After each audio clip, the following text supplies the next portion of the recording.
और अब नए भारत के 2020 का आगाज करते हैं। आज कोरोना संकट पर प्रधानमंत्री मोदी ने देश को संबोधित किया। पीएम ने गरीब कल्याण अन्न योजना के विस्तार का बड़ा ऐलान किया। पीएम ने कहा है कि अब प्रधानमंत्री गरीब कल्याण अन्न योजना का विस्तार दिवाली और छठ पूजा तक यानी कि नवंबर महीने के आखिर तक कर दिया जाएगा। यानी कि 80 करोड़ लोगों को मुफ्त अनाज देने वाली योजना जुलाई, अगस्त, सितंबर, अक्टूबर और नवंबर में भी लागू रहेगी। लेकिन उससे पहले हमने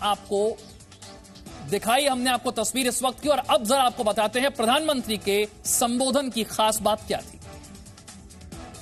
ये फैसला लिया गया है कि प्रधानमंत्री गरीब कल्याण अन्न योजना का विस्तार अब दिवाली और छठ पूजा तक यानी नवंबर महीने के आखिर तक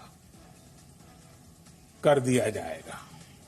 यानी 80 करोड़ लोगों को मुफ्त अनाज देने वाली ये योजना अब जुलाई, अगस्त, सितंबर, अक्टूबर, नवंबर में भी लागू रहेगी। सरकार द्वारा साथियों, प्रधानमंत्री गरीब कल्याण अन्न योजना के इस विस्तार में 90,000 करोड़ रुपए से ज्यादा खर्च होंगे। और अगर इसमें पिछले 3 महीने का खर्च भी जोड़ दें तो ये करीब 1.5 लाख करोड़ रुपया हो जाता है।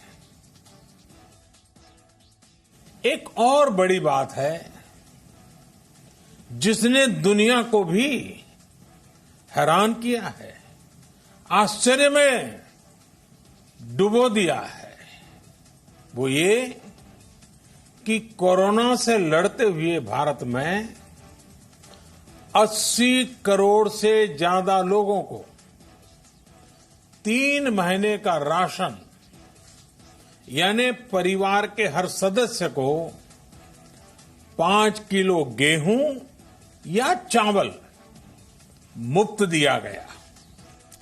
प्रधानमंत्री ने कहा कि जुलाई से धीरे धीरे त्योहारों का माहौल बनने लगता है। त्योहारों का यह समय जरूरतें बढ़ाता है और खर्च भी बढ़ाता है। जुलाई से धीरे धीरे त्योहारों का भी माहौल बनने लगता है।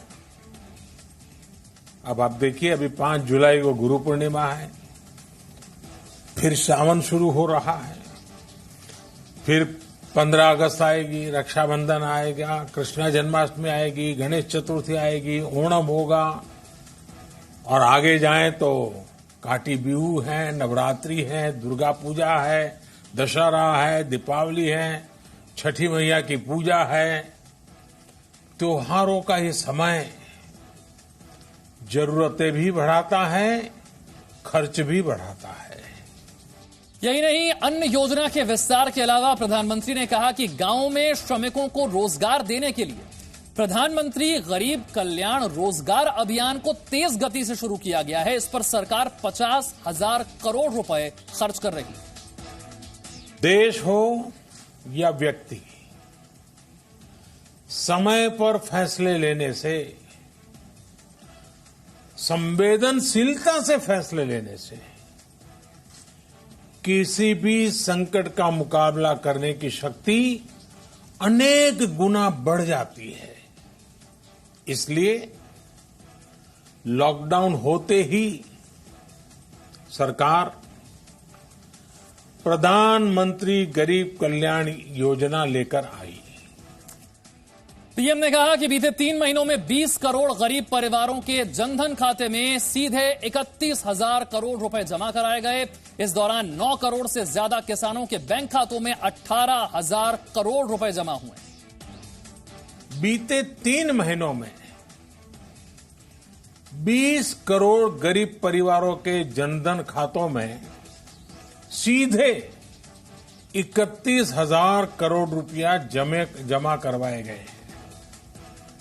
इस दौरान 9 करोड़ से अधिक किसानों के बैंक खातों में 18,000 करोड़ रुपए जमा हुए हैं। अब पूरे भारत के लिए हमने एक सपना देखा है। कई राज्यों ने तो बहुत अच्छा काम भी किया है। बाकी राज्यों पर भी हम आग्रह कर रहे हैं कि इसको काम को आगे बढ़ाएं। और काम क्या है? अब पूरे भारत के लिए एक राशन कार्ड की व्यवस्था भी हो रही है, यानी एक राष्ट्र एक राशन कार्ड। लॉकडाउन के बाद पीएम ने देश को किए अपने संबोधन में लोगों से कोरोना से ज्यादा सतर्क रहने की अपील की है। पीएम ने साथ ही स्थानीय प्रशासन को नियमों के साथ खिलवाड़ करने वाले लोगों पर सख्ती बरतने का इशारा किया।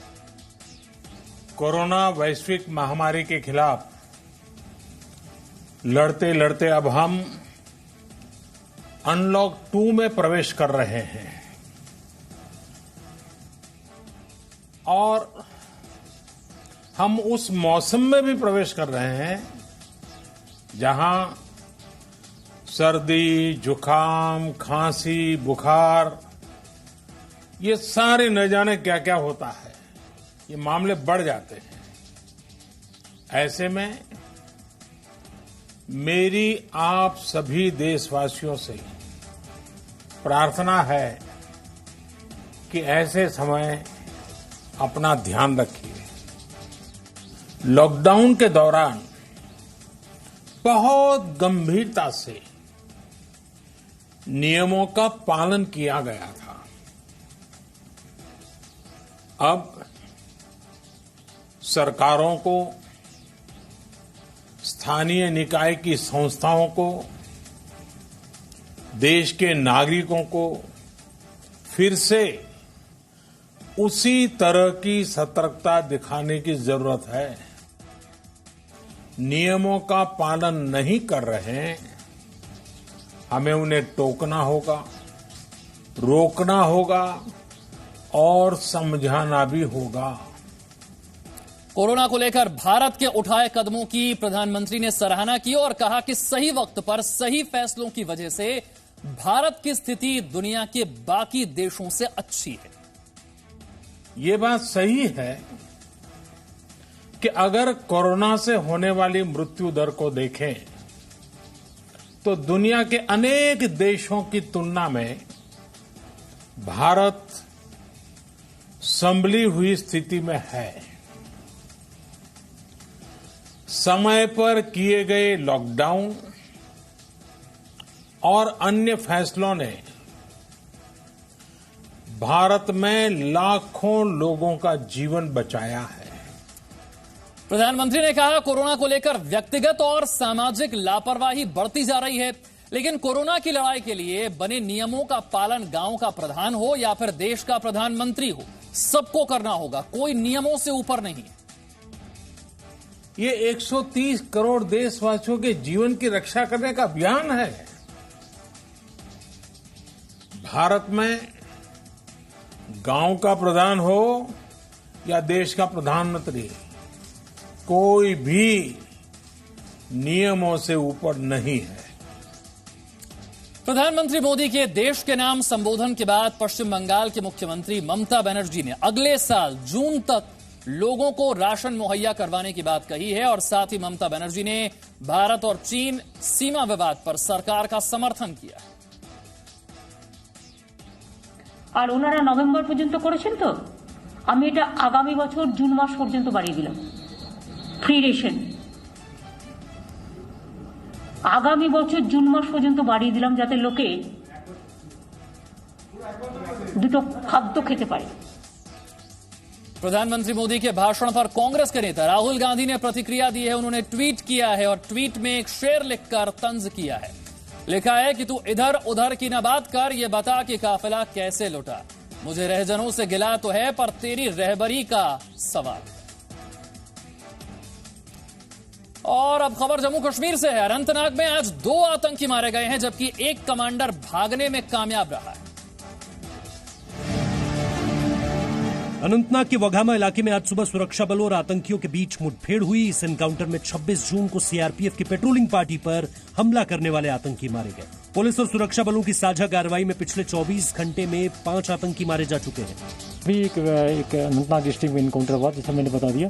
वहाँ पे भी 3 मिलिटेंट मारे गए थे। उसमें एक HM का मिलिटेंट डोडा डिस्ट्रिक्ट का था, जो कि वहाँ का डिस्ट्रिक्ट कमांडर था, और वहाँ बहुत आतंक फैला रखा था, काफ़ी किलिंग इन्वॉल्व था।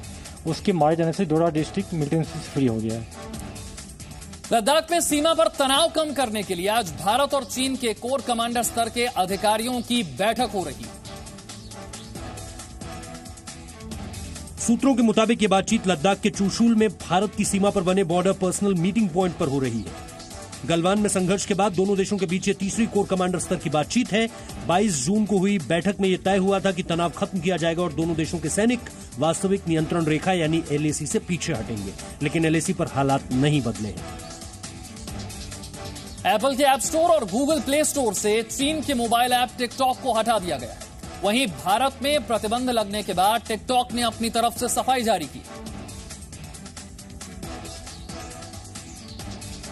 चीन की 59 मोबाइल ऐप्स पर प्रतिबंध लगाने के बाद सरकार ने गूगल और एप्पल जैसी कंपनियों से कहा था कि वे इन ऐप को दी जाने वाली सर्विस को तत्काल प्रभाव से बंद करें। सरकार ने कदम उठाया है 59 चाइनीज ऐप को बैन करने का, वो स्वागत योग्य कदम है और लेह में इसकी शुरुआत भी हो चुकी है। अपने मोबाइल फोन से लद्दाख के नागरिक लगातार चाइनीज ऐप को डिलीट कर रहे हैं और इसके साथ ही साथ ये भी प्रण कर रहे हैं कि आने वाले दिनों में कोई भी चीनी प्रोडक्ट नहीं खरीदेंगे। इस मामले पर टिकटॉक ने कहा है कि हम किसी यूजर का डेटा चीन की सरकार या किसी विदेशी सरकार से साझा नहीं करते। टिकटॉक ने भारत सरकार से अपना पक्ष रखने की मंजूरी मांगी है। नए भारत का 2020 में वक्त एक छोटे से ब्रेक का है, फौरन हाजिर होंगे।